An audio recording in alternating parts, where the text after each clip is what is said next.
Bueno, hola, ¿qué tal? Hoy es 25 de marzo del 2024, estamos dando la segunda parte de la tercera clase de salud mental en la Escuela Superior de Medicina de la Universidad Nacional de Mar del Plata. Mi nombre es María Clara Areta, me acompañan los profesores Aymar y López Morales, y vamos a ver la segunda parte de Senso-Percepción, y vamos a retomar una pregunta que nos había hecho Virginia. La pregunta era cómo podemos entender una alucinación. ¿Querés volver a decirla, Virginia? Sí. ¿Cómo diferenciar o cómo podemos estar seguros de que es una alucinación y no a lo mejor si me narra algo que pasó antes, que sea otra cosa, un delirio o alguna otra? Claro, está muy bien la pregunta, muy bien. Bueno, cuando Beta plantea cuáles son las alucinaciones, entonces alucinaciones sensoriales, visuales, olfatorias y gustativas, táctiles, ahí dice tácticas, vamos a corregir en alucinaciones tácticas, no, porque es otra cosa, bueno, táctiles serían, ¿no? Del tacto. Y bueno, entonces dice alucinaciones sensoriales, sería así, alucinaciones sensoriales que corresponden a todos los sentidos, ¿no? A los sentidos, a los 5 sentidos, sigue tomando justamente la clasificación que él dio, ¿no? De los 5 sentidos externos, senestésicas, ¿no? De sensaciones, y alucinaciones cinéticas o kinestésicas, ahí lo plantean. Bueno, es muy interesante esto, muy, muy interesante. Uno podría decir, uno tiene que tener la teoría y también la práctica, porque la medicina es una práctica, como ustedes vieron en psicología comunitaria, social e institucional, como la medicina es una práctica, también lo que se aprende es de la experiencia, ¿no?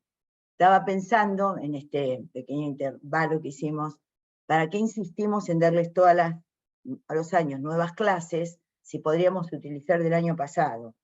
Y lo que me parecía es que justamente es porque confiamos en que sabemos un poquito más que el año pasado, aunque tengamos 40 y pico años de médicos, ¿sí? Yo por lo menos, los muchachos no, pues son más jóvenes, pero y es muy interesante porque es transmitirles esto, el saber que la psiquiatría, ¿no? Que es lo que estamos viendo como psicosemiología, y estamos viendo particularmente psicosemiología para arribar después a las patologías, tiene que ver justamente con saber ciertas cuestiones y también verlas, también entenderlas, también que nos expliquen, porque no es fácil contestar tu interesante pregunta. La alucinación como trastorno sensoperceptivo, te diría que tiene una gran actualidad, quiere decir, actualidad. Cuando el paciente puede llegar a hacer una narración, un relato de la alucinación, te diría que eso no fue una alucinación. ¿Por qué? Porque lo puede poner en palabras, poniendo en juego algo del orden de la autocrítica. En cambio, la alucinación se impone. La alucinación se impone por la alteración del juicio.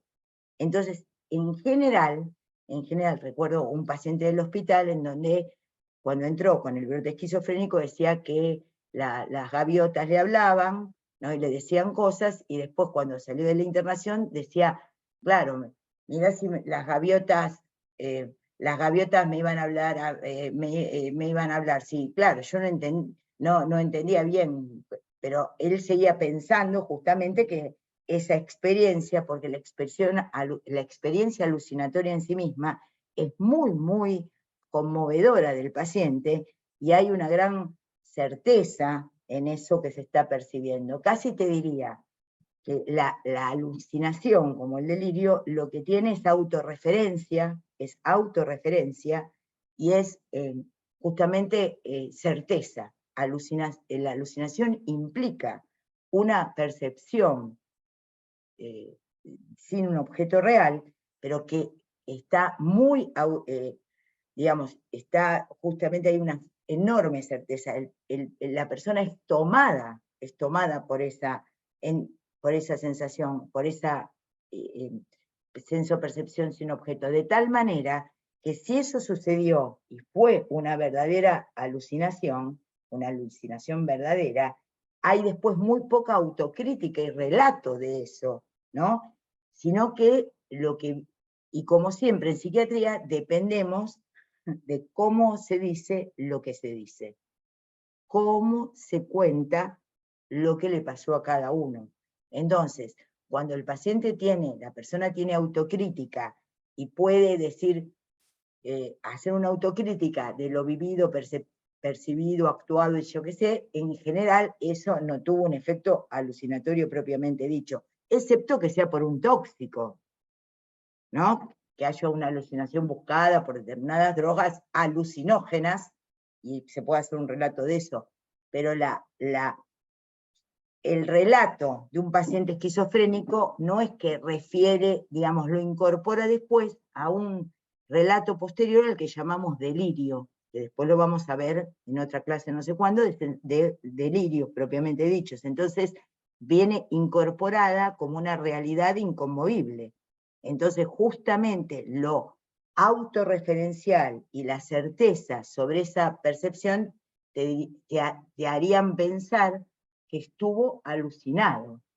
¿Se entiende? Pero está muy bien la pregunta, está muy bien. En el momento agudo, como dice Lacan, ¿cómo? Acá aparecen las diferentes alucinaciones, y el doctor Beta toma las sensoriales, ¿no? Que nosotros siempre decimos las visuales son alucinaciones que en general corresponden a estados tóxicos, en general, o a histerias, las olfativas y gustativas más a cuestiones orgánicas. No sé si Marcos y Hernán ahora quieren seguir comentando lo que estoy diciendo, porque si uno tiene alucinación olfativa o gustativa, en general hay que pensar en algo orgánico, no tanto psíquico, porque para nosotros la verdadera y fuerte noción de alucinación está asociado a lo verbal, tiene que ser auditiva, pero no solo auditiva, sino verbal, de palabra articulada. Hay alucinaciones auditivas no verbales. Por ejemplo, oigo como una sirena, oigo una sirena que está sonando, oigo, está sonando un ruido del tren. ¿Qué es ese ruido? ¿Qué es ese ruido? Y nadie escucha el ruido más que el paciente. Pero la verdadera alucinación que va a dar casi un diagnóstico certero de que se está ante una psicosis es la alucinación auditiva con articulación de palabra, habitualmente insultante, insultante.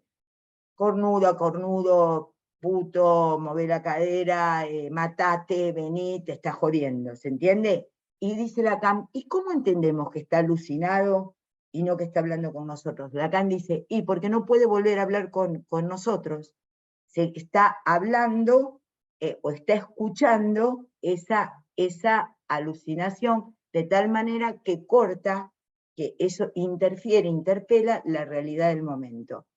A ver, Marcos y Hernán, si pueden apoyar esto, porque es muy importante esto, una de las cosas más importantes que ustedes tienen que entender del capítulo de psiquiatría y psicosemiología. No, hagamos sí. Perdón, ¿le puedo hacer una consulta? Pero claro. Porque me parece... mi nombre es Jimena. Sí, le quiero preguntar, sí, porque no sé si estoy entendiendo mal o por ahí me hice un poco de lío. Para poder hablar de una alucinación, la persona tiene que estar lúcida, y para eso necesitamos estas 4 condiciones: atención, sensopercepción, memoria y orientación, ¿no? Pero si la alucinación es una alteración de la sensopercepción, ¿no sería como contradictorio que tiene que estar lúcido con sensopercepción, pero la alteración de la percepción es eso? Bueno, no sé, eso me parece como... Muy bien lo que decís, muy bien, muy bien. Ahí te contesta Marcos y vamos a hacer Sí, en realidad por eso hicimos esa distinción, tal vez como entre lucidez y vigilia. Y vigilia, o sea, digamos, y por ahí nosotros que como, tal vez decimos como lúcido, pero en realidad el término correcto, está muy bien lo que vos decís, sería vigil. porque si ya tiene alterada la sensopercepción, ya no entra en la categoría de lúcido. Entonces está bien lo que está, o sea, lo está siguiendo bien, o sea, tiene que estar vigil. Por eso Sería entre la mazo y mavo, vigil, claro, ¿entiende? Claro. Entre Claro. mazo y mavo, porque sería vigil. Está muy bien lo que preguntas.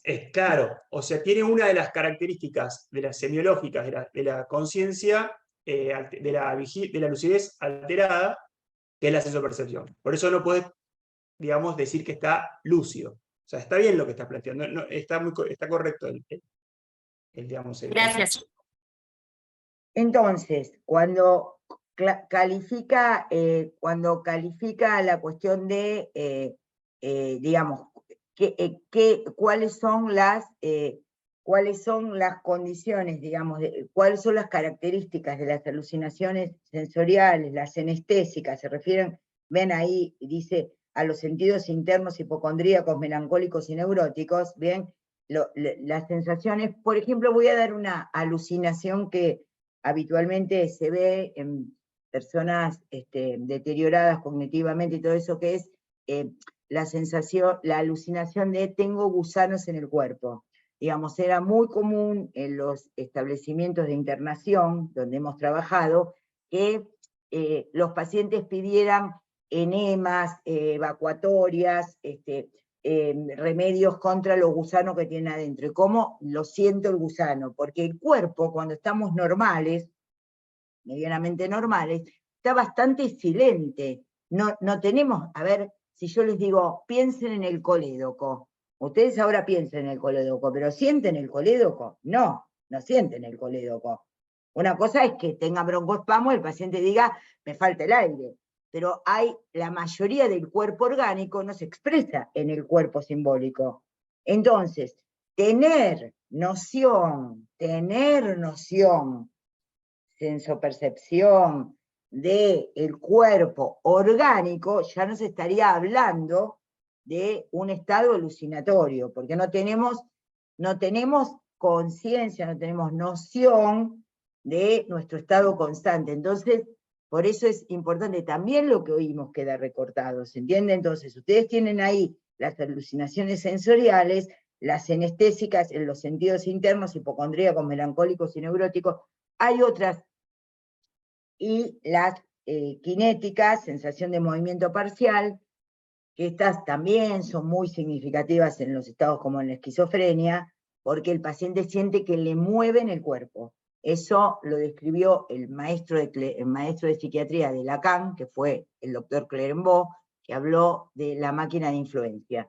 Me mueven la mano, siento que me mueven una de las orejas, no ve que mi oreja se está moviendo, y es porque el aparato de influencia hay algo desde afuera que se impone en el sentido de percibir un movimiento. Eso es también muy habitual en los síndromes psicóticos y particularmente en la esquizofrenia. Ven que ahí les di un ejemplo, no sé si quedó claro, está clasificado por beta en sensoriales, senestésicas, cinéticas o cinéticas.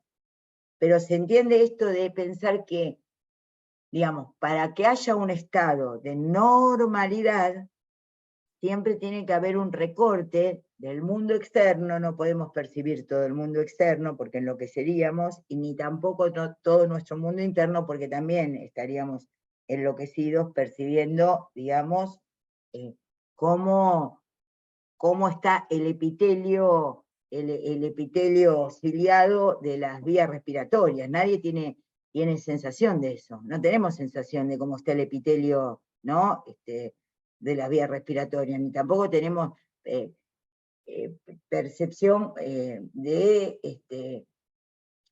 para tener equilibrio, por ejemplo, ¿no? El equilibrio que ustedes ya saben, depende del oído, de la vista y del osteoartículo muscular. Nosotros vamos caminando medianamente, podríamos decir, estabilizados, porque se da todo eso para el equilibrio y no tenemos vértigo, pero no digo que el vértigo sea una alucinación, pero sí es una sensación. ¿Sabe? Porque justamente el paciente ahí lo dice, me dan vuelta las cosas, me siento mal. Esto es muy importante. El paciente, la persona que está sufriendo algo orgánico, se queja mucho de que esto le molesta, estoy mal, no puedo. En cambio, en la alucinación hay una fuerte identificación, esto queda claro, quiero que quede claro, entre lo que es el perceptum y el percipiens. En cambio, en la normalidad siempre hay una leve desconfianza entre lo que se está percibiendo y quién lo percibe. ¿Se entendió esto que dije, Hernán, Marco? Si no, porque esto es muy interesante, muy importante que hay ahí, cuando se está muy, muy seguro y el perceptum toma el percipiens, eso es la alucinación. Hay una total convicción de que eso está pasando, no convicción, certeza. En cambio uno dice, no, bueno, yo me pasó tal cosa, pero ese día estaba enojada, estaba cansada, entonces me agarró, pensé tal cosa, me pareció que tal me saludó mal, ¿sí? A ver, ¿querés ampliar algo más, Marcos, de esto? No, lo que sí por ahí me parece, como la otra vez hablamos un poco de la neurobiología, si querés que comentemos un poquito, digo, porque Sí. tal vez después se complejiza mucho y hacemos un pequeño recorte de qué es porque la otra vez hablábamos de la neurobiología en general, qué implicancia tenía digamos, en la psiquis, ¿no? En la mente. Y ahora, por ahí podemos pensar que cuando hablamos de alucinaciones, lo que estaría alterado sería, cuando hablábamos de áreas cerebrales, bueno, el sistema límbico, el área cerebral. Y acá sí te puedo decir un neurotransmisor como la dopamina, María Clara, que el otro día me pedías uno. Igual no es el único, pero bueno, porque también está el glutamato, pero en principio sería la dopamina, un poco para ir como dándole algún sentido a lo que venimos hablando, ¿no? Así como vamos incluyendo algunas de estas cuestiones como para integrar lo que veníamos charlando en la primera clase y demás. Entonces, ya vamos a ver que los fármacos que de alguna manera reducen, porque muchas veces no remiten al 100% de los pacientes con psicosis, pero reducen los síntomas psicóticos, en particular las alucinaciones que estamos viendo hoy, son antipsicóticos que bloquean receptores de dopamina. Entonces, acuérdense, el sistema límbico es una vía, pero bueno, el área donde están digamos, alterada sería el sistema límbico, y la dopamina, de ahí sería como lo que habría que hacer es disminuir la cuestión dopaminérgica, o sea, bloquear la dopamina en esa área, como para decir algo en relación a esto. Y después, a mí me pasó, no sé si quieren, les puedo contar un ejemplo de la residencia de un paciente que tenía alucinaciones, que creo que me llamó mucho la atención y me quedó bastante claro, que era una persona en su momento, bueno, se usaban los cassettes, creo que ya ahora no existen más, esos que tenían una cinta, no sé si alguno de más o menos de por ahí en mi edad lo puede llegar a conocer. Ah, viste, mira, Agustín tiene. Bueno, y él tenían como un sistema para grabar, y él escuchaba voces y las grababa ahí.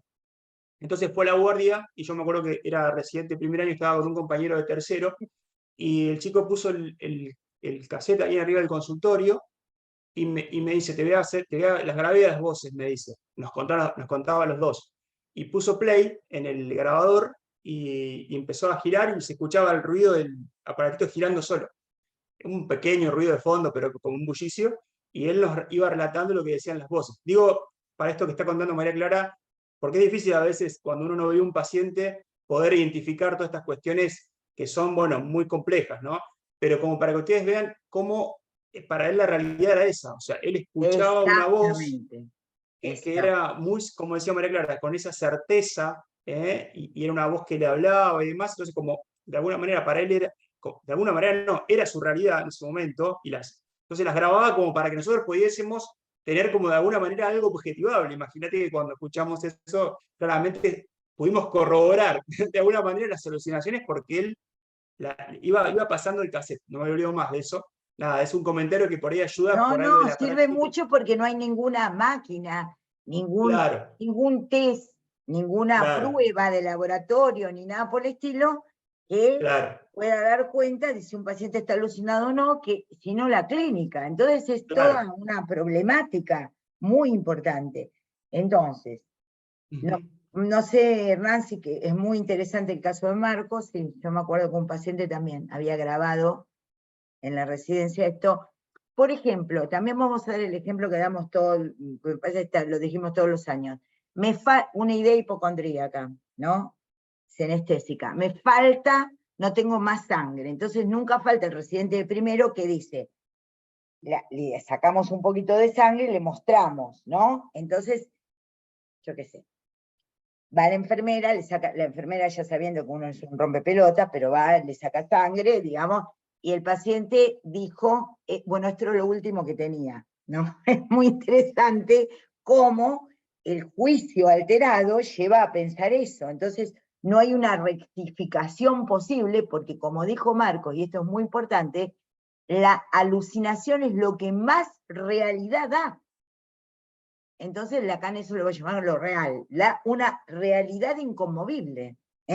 Entonces, vamos, dentro de las alucinaciones, vamos a jerarquizar las típicas del brote esquizofrénico, que son auditivas, auditivas y con palabra articulada. En general, como dice Kurt Schneider, insultantes.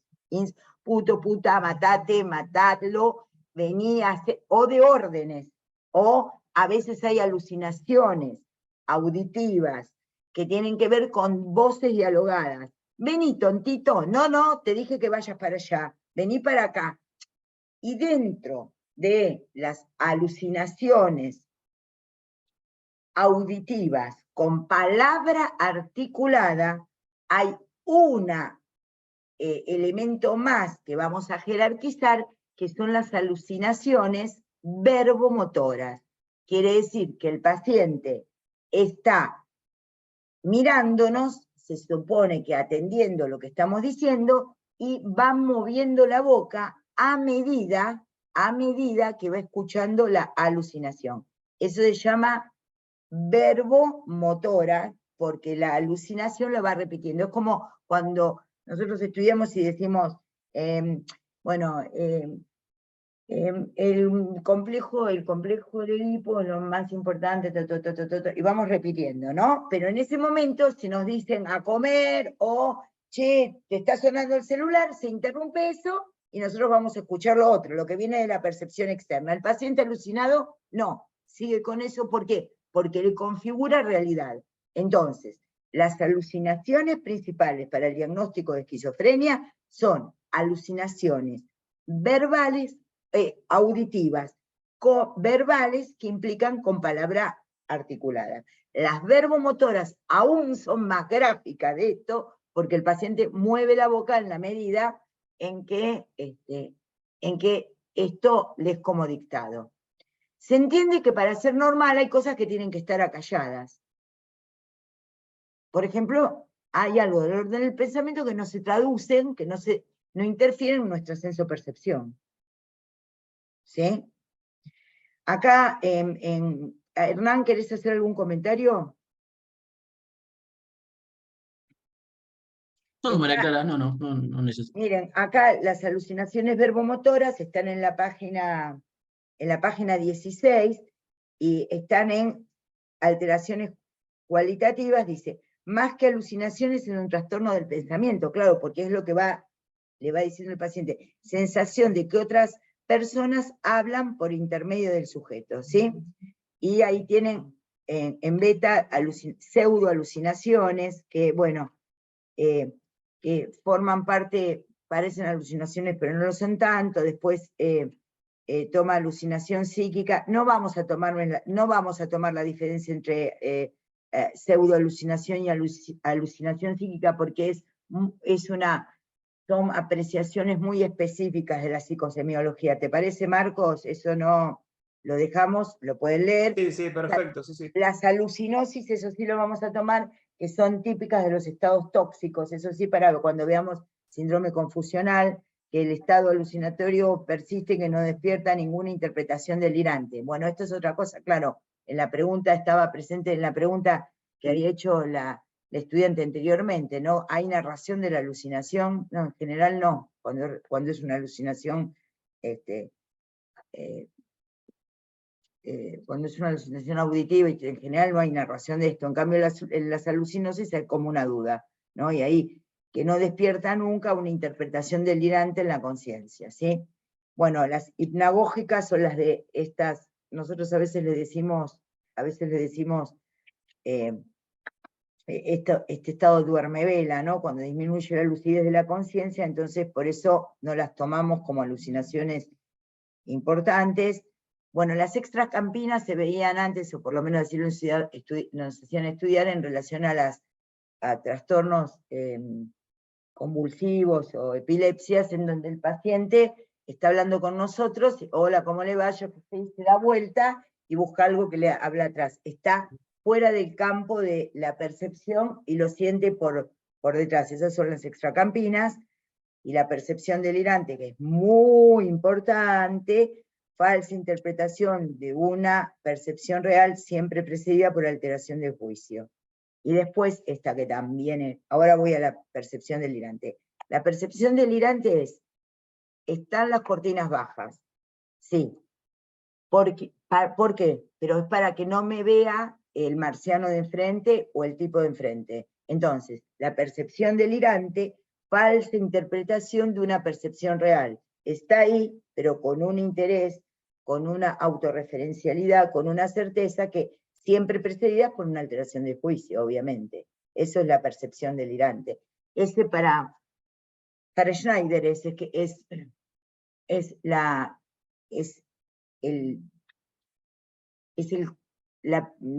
signo, ¿no?, psicosemiológico principal de lo que es una esquizofrenia. La percepción delirante, ahí empieza lo que se llama el brote, el desencadenamiento del brote, que es la interpretación delirante. Y otro que ya les relaté, que es el eco o sonorización del pensamiento, trastorno del pensamiento normal, fenómeno perceptivo en donde se escuchan. Ustedes dirán, ¿cómo vamos a diferenciar? No, si no hacen psiquiatría probablemente no diferencien estas particulares formas de presentación de la alucinación, pero sí es muy importante que nosotros les digamos esto que les hemos dicho en relación a la alucinación verbal, a la alucinación auditiva, articulada en palabras, quiere decir verbal, está articulada, verbal, y que a veces aparece también con el fenómeno de la como verbo motor. Bueno, ahí podríamos decir, después hay cosas más exquisitas, por una alucinación de la memoria, bueno, pero son cuestiones de la especialidad que no vienen al caso, son discusiones sobre la inmortalidad del cangrejo que tenemos los que estudiamos psiquiatría y nos gustó plantear esas cosas, ¿sí?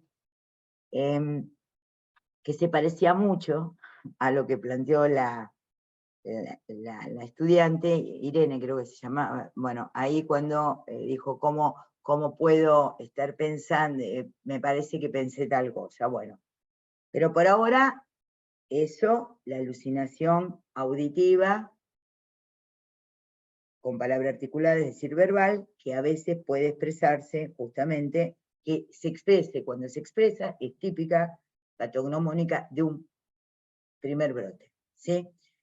Bueno, ¿tenemos unos minutos más o no? Ya dejo acá. ¿Tomo ideación o no?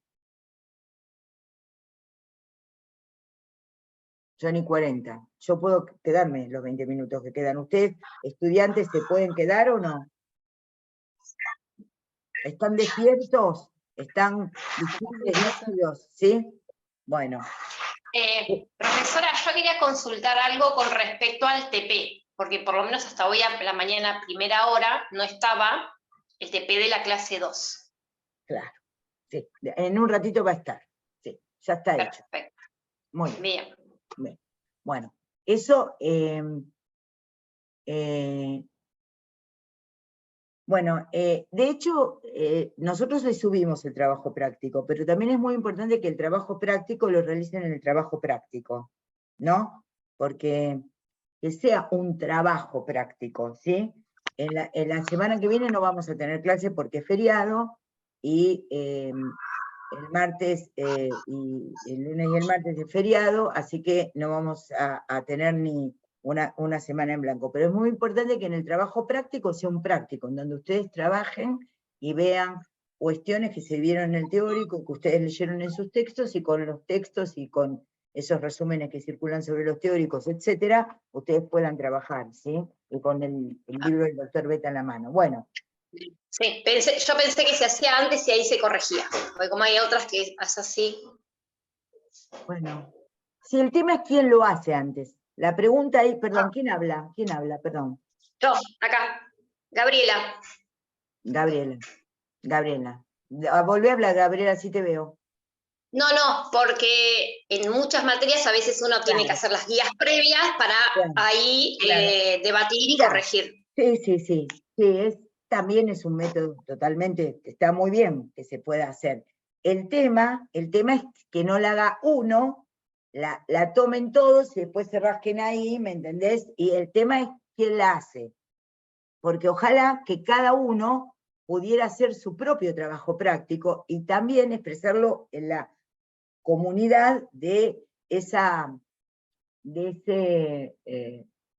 comisión, porque no es el trabajo práctico no es un mini teórico, no es un mini teórico, no se amplía, sino se resuelve, se incorpora, se hace como propio, se ve cómo se puede apropiar lo que se trabajó en el teórico y en lo que está en los textos. Esa es la funcionalidad del trabajo práctico. En lo práctico es justamente apropiarse de lo que se dijo en el teórico y de lo que aparece en los textos, ¿sí? Y el trabajo es de los estudiantes. El trabajo es de los estudiantes, no los ayudantes de trabajo práctico están para ayudar a esa apropiación. A mí no me gusta tanto autodirigida, sino que es dirigida por lo que se planteó en el teórico y los textos. Entonces, a veces no pasa eso porque, digamos, se copian o se plagian, pero el tema es que hay un trabajo particular, porque ustedes piensen que ustedes van a trabajar en equipo, interdisciplinario, todo eso que les enseñamos, que está muy bien, pero hay veces que las decisiones médicas son decisiones que se toman en bastante soledad. Entonces uno no va a tener a quien le respondió el trabajo práctico a mano, justo en la guardia, ¿no? Che, ¿cómo era aquello que me contestaste en la guía del trabajo práctico, digamos? Entonces, por eso la subimos, se puede ir trabajando, claro, estudiando y viendo, pero es un trabajo que tiene que hacerse allí, digamos, individual y colectivo, pero que es individual de cada uno, individual de cada estudiante y puesto a punto en esa situación del grupo operativo que cada comisión tiene. Para eso están divididos en grupos operativos. Bueno, ya se nos fueron como 15 minutos más, lo que aparece es el tema, la ideación, porque ahí aparece la cuestión de qué es la idea y todo lo demás, pero me parece que no sería conveniente hoy avanzar más que lo que hemos visto. No sé, Hernán y Marcos, ¿qué piensan?